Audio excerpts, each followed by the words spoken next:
Ini bang, saya mati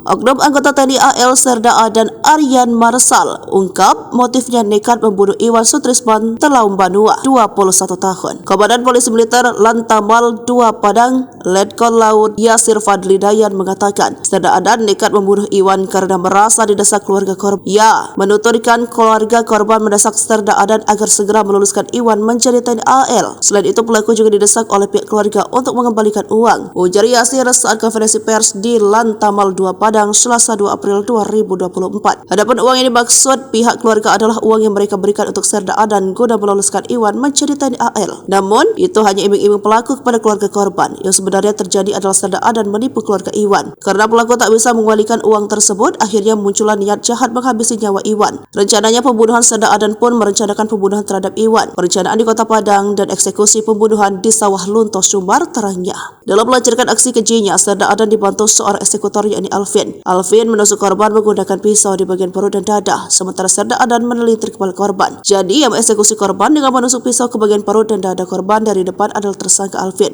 Adan memelintir kepala korban, kata Kapolres Sawah Lunto Sumatera Barat AKBP Purwanto di Makolat Tamal 2 Padang pada Selasa. Lebih lanjut, Purwanto mengatakan korban dibawa dari Padang ke Sawah Lunto menggunakan mobil rental. Di mobil itu sudah ada Alvin, namun korban tak menaruh curiga. Menurut Purwanto, korban sebenarnya direncanakan dieksekusi di kawasan Danau Biru Sawah Lunto. Namun tiba di Talawi, korban ingin turun untuk buang air kecil. Di saat itulah tersangka mengeksekusi korban. Kedua tersangka ikut turun. Kemudian Adan menelintir kepala korban dan Alvin menusuk korban dengan pisau dari arah depan, jelas Purwanto.